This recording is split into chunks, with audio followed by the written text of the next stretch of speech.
What's up, leaguers? Welcome to the Spectacular Spoiler League. I'm the Pandan Superman, the mayor of Hype City, HazyRome, and as always, I'm joined by the Gotham Knight, the Prime Minister of Post-Production, DeepBoyce. And today we are in the Hall of Spoilers to talk a little bit about E3 2017, specifically 10 video game trailers you might have missed. Yes, sir. DeepBoyce, tell them what it is, man.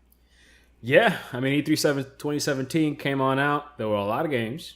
Definitely. Some good, some bad. And some that definitely deserve your attention. And maybe possibly your money in the future. So me and Hazy, we kind of came together, or Hazy and I, let's use proper grammar here, came together and, we kind of put up a quick little list of some of these games that definitely deserve some shine. They're definitely not big sequels or big names, some of these. But it's definitely something that you should take the time, watch the trailers, and then maybe think about if this will be a serious purchase for you in the future. Absolutely, man. And with that being said, just to be clear, these 10 games, they're not ranked in any particular order. We just listed 10 games, just so it's not like any ranking higher above others. Because first up, DeepBoyce. We're going to start off with a heavy hitter that could very well be the top 10 of any list just because of the franchise. Yeah. And we're happy to see it back, man. What's up? Metroid, Samus Returns. It is for the 3DS, baby. For the 3DS. Or if you get a new 2DS XL, you can play it on there. It looked fantastic. It looked fantastic. I don't want to start off negative, but I have to say, Nintendo, you guys got to really reformat the way you do the trailers, because they do this thing where they show the trailer as if you're watching over someone's shoulder who's playing the game. Maybe that's what it is that they're going for, but it doesn't really make the games look very flattering.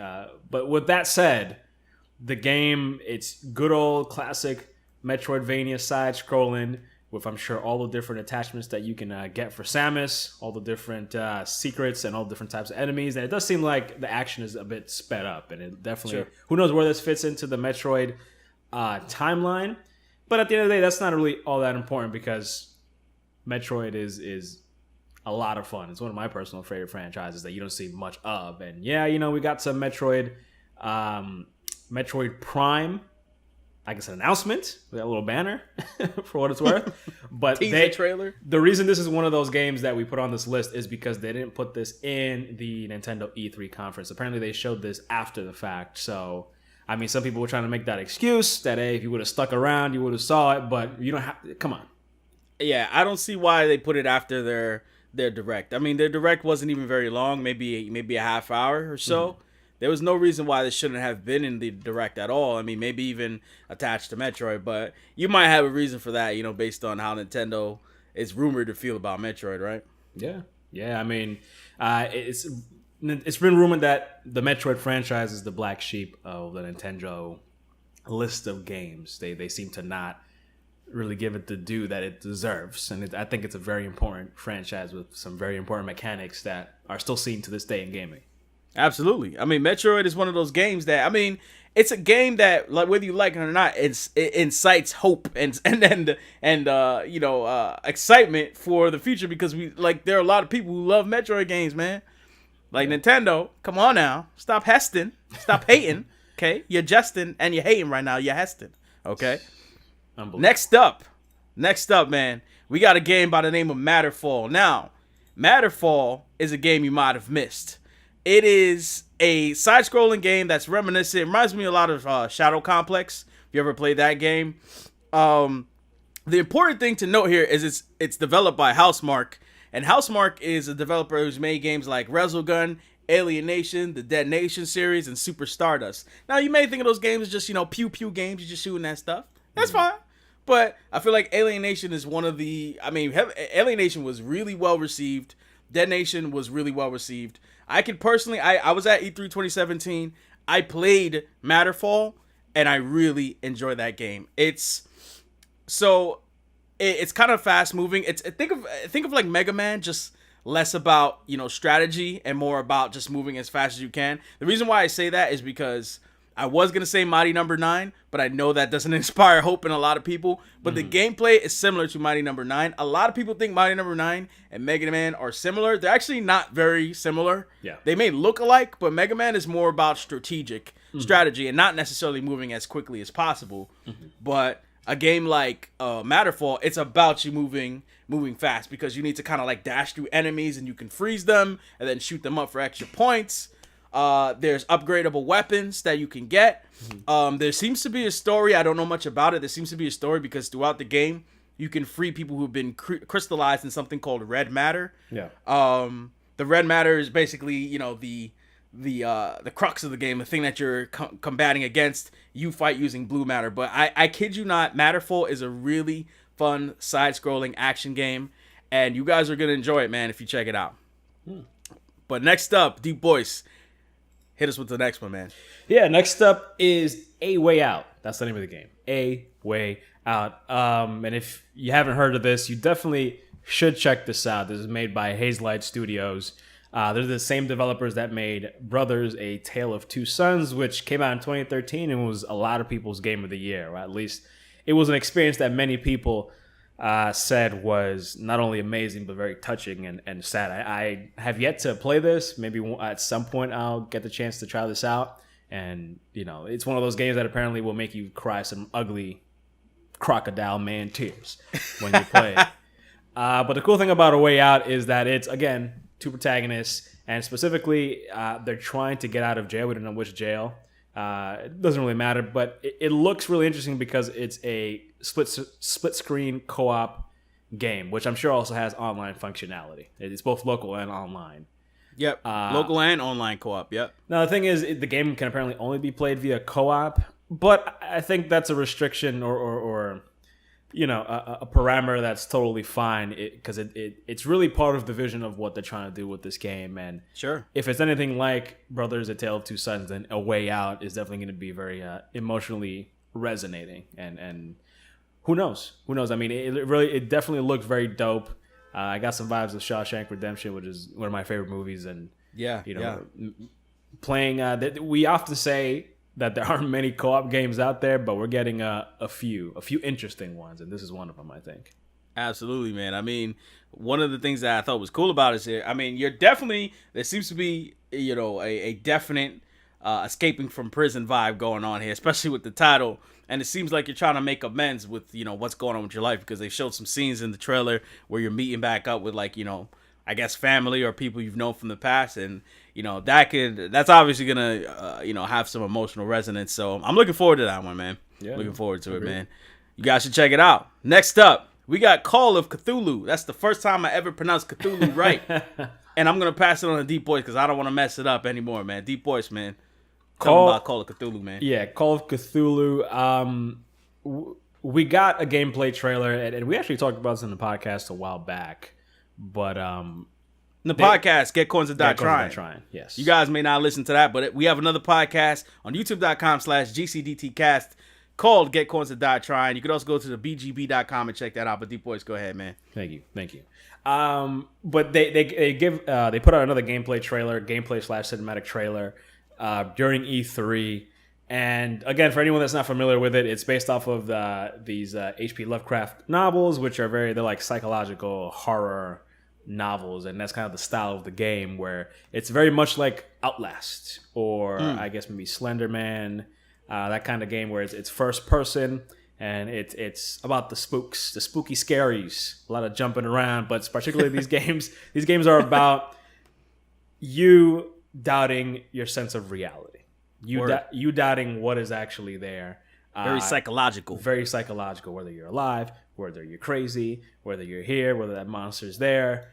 And, you know, admittedly, I've never played any of the Call of Cthulhu games, but they do have a fervent cult following. So it seems like they are very well done. And a lot of these types of first-person kind of atmospheric games are generally well received. And it looks very, very nice. And it's something that I guess people didn't really expect to kind of come back out of the woodworks.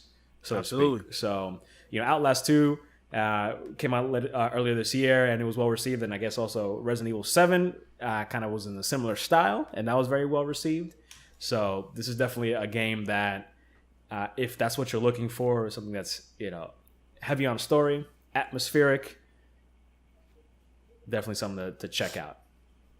Definitely, man. I mean, to bring it back to co-op games, our next game that you might have missed is State of Decay 2. Now, you may be like, oh, I didn't miss that. I'm watching Microsoft conference. Well, we pointed it out anyway because Microsoft showed a lot of stuff, and all these other conferences showed a lot of stuff. And I feel like State of Decay 2, in terms of buzz, in terms of word of mouth, might have gotten lost in the mix, man. But State of Decay 2 is, a zombie survival horror game.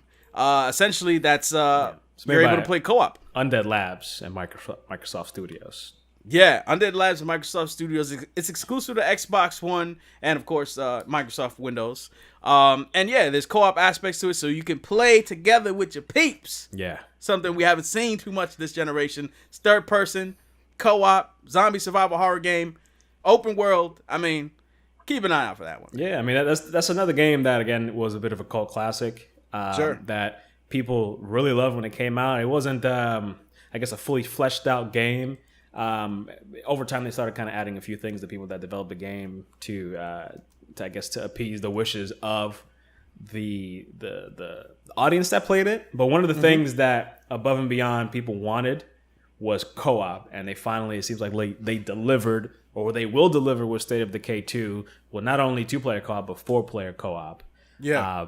And that, if it's kind of like, I guess, a mix of any of these survival horror games like DayZ or H1Z1, mixed a little bit with, I guess, elements of The Sims, because there's a big part of it where you're base building and you have to find a place to set up your base and to maintain it and, I guess, garden and have like a place to treat your wounds and all that kind of stuff. So it seems like it'll be interesting if that's the style of game that you're interested in. Dope, man. I mean, just to be clear about the multiplayer, it's not session based. Yeah. It's drop in, drop out. You don't have to be online to play the game, but I mean, let's play some co-op, man. Get out there, get your friends, man. Play some co-op, man. Absolutely. DeepBoyce, hit him with the next one, man. Yeah. Trailer you might have missed. We're talking about the trailer for Ace Combat 7, also known as Skies Unknown. Ace Combat 7, Skies Unknown, made by Bandai Namco, who's is kind of secretly making it happen there with a couple of these games. For sure. This is a game that, honestly, we almost missed. It's funny, we're making this list about some of the things you may have missed, and we ourselves almost missed that Ace Combat was even presented in E3. It didn't seem like anyone said anything about this game, which is kind of unfortunate because, I mean, Ace Combat franchise is a long-standing franchise. I mean, they'll be fooled by the number 7, but it's been around for a while. I mean, I remember that since I was young. Yeah, and it's been on multiple platforms too throughout the duration. I mean, not just PlayStation, but also Nintendo 3DS, Microsoft Windows, Game Boy Advance. I mean, Xbox One, Xbox 360. It's been on multiple platforms. And it's not too much of a stretch to say that Ace Combat is probably the definitive flight simulator game out there. I think that's fair to say. Yeah, and it's a franchise that there hasn't really been any Ace Combat or flight simulating game around for, I don't know, years now. I don't know when the last one came out, but Ace Combat is pretty much it. But luckily, the Ace Combat, the mechanics have always been fantastic, and it looks amazing. It really, really looks good from what you can see in the trailer. And for those of you that have played Ace Combat, you also know that there is a narrative aspect to it. There's a lot that happens in between missions when you fly out that could be very fun, very melodramatic, or very intense, depending on what the story is in the game. Sure. And if you have PlayStation VR, not everybody has. It's not something that, the adoption rate is super duper high. But the PlayStation 4 version of Ace Combat 7 Skies Unknown will have exclusive missions for VR. So it'll be a reason for you to dust out those PlayStation VR headsets and get to work, man. Yeah. And make sure if you do that, you bring a doggy bag, because it seems you might get a little dizzy, you might throw up. You're supposed to take an hour break after VR, people. Don't get sick. Nobody likes vomit. Whoever does that. Yeah, nobody. I mean, whoever does that, that's the point, man. You're supposed to take a break. Talking about vomit in here, man. I'd much rather take a break than throw up on my chest and my shirt and my everywhere, man. It's nasty. Isn't that part of being an Ace Combat pilot?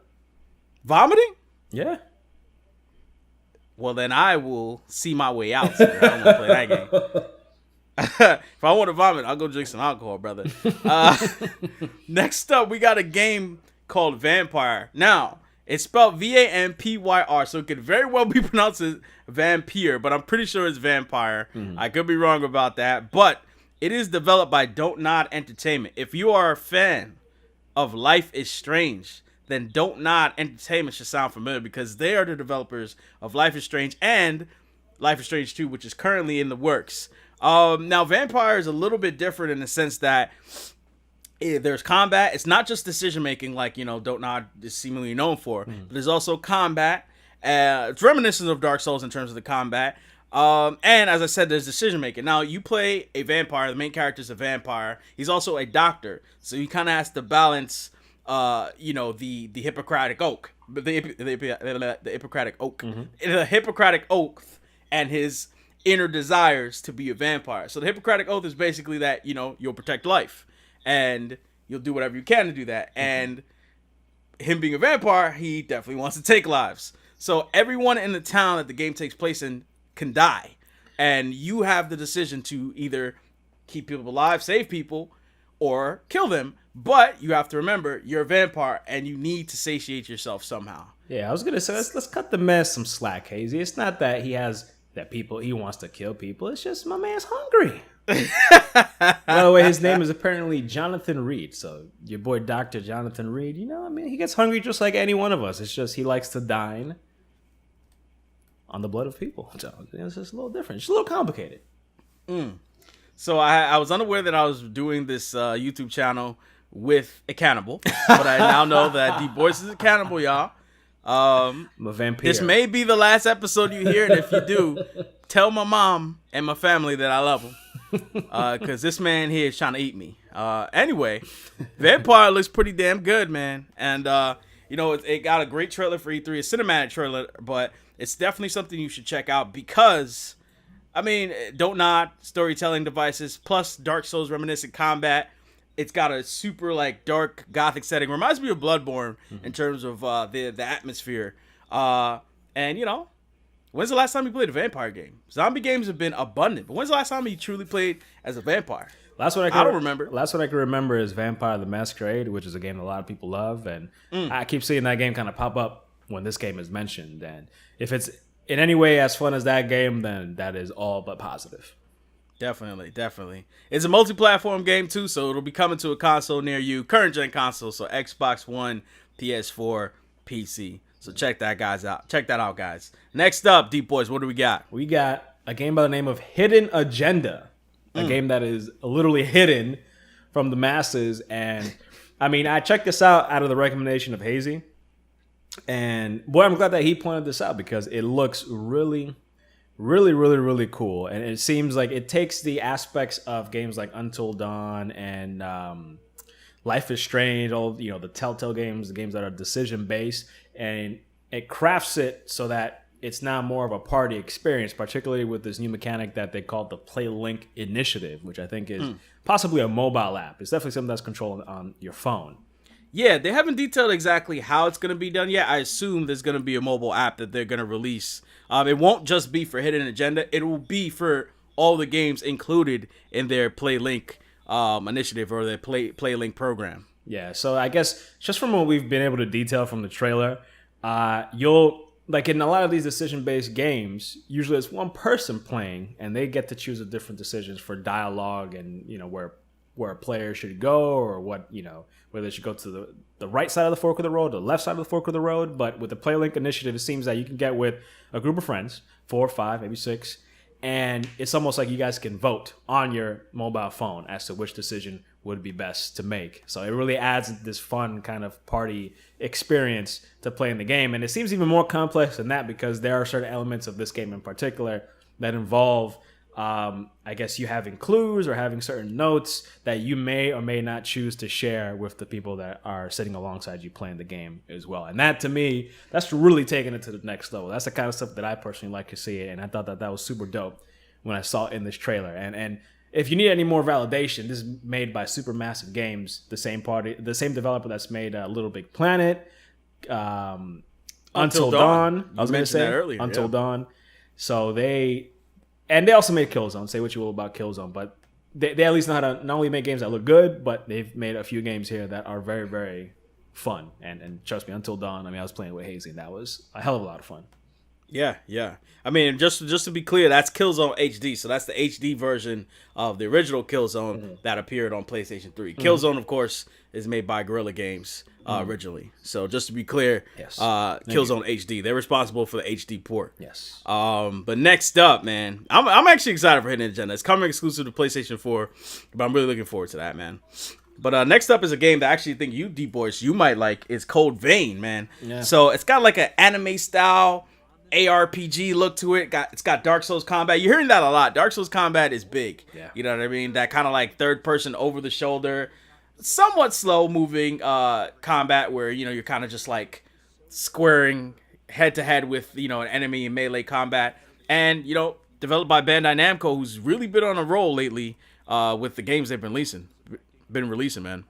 Yeah, I mean, like Hazy said, Souls-like, I guess, is the genre, the subgenre is definitely right up my alley. And I think with the help of PlayStation, on the PlayStation 4, particularly when they funded and they released Bloodborne, that really opened that up to a much larger audience. So we're really starting to see those styles of games being made and being made more available. Earlier this year, we got Neo, which I think got a lot of play. And I think it's totally dope because the Dark Souls games are near and dear to my heart, but they can be very difficult. However, we're starting to see more, I guess, permutations of these kinds of games that may or may not be accessible to the general public, and it's definitely very stylized. I mean, yeah, it does have sort of a Bloodborne kind of look to it, like a sort of semi-gothic look to it, but it's really unique in its own way. In the way that Hazy said, it's very anime-like, and it kind of that manifests itself in the combat and in the way it plays out. I mean, just kind of it's a very visually striking game that I wouldn't be surprised if it gets more play around the time it starts to release. It's supposed to release in 2018, but it did kind of get swept under the rug a bit, I guess, or lost in the E3 shuffle because there was so much that kind of came out and people were really talking about. So. Sure. I mean, just another thing to point out about the game. I mean, the art style kind of reminds me a little bit of Gravity Rush if you've played that. Yes. With that anime style. Mm-hmm. Yeah. Also, it's another game actually that has kind of like vampiric elements to it. Mm-hmm. I'm not sure if you're gonna be killing people, but I think the idea is killing people to satiate your vampiric lusts, if you will. Mm-hmm. But your gifts are based on like the consumption of blood and other like supernatural abilities. So I guess in killing enemies, you're somehow getting blood from them or something along those lines. Yeah. But it's post-apocalyptic, dystopian, futuristic setting. And yeah, man, it looks pretty good. It's also made by the team that developed God Eater. Yeah. So if you're like a fan of like Japanese games and RPGs, man, God Eater is probably something you might know about. Great action games, great action RPG games. Check out Code Vein when you have a chance. Last but not least, we got a game by the name of Ashen. Yes, sir.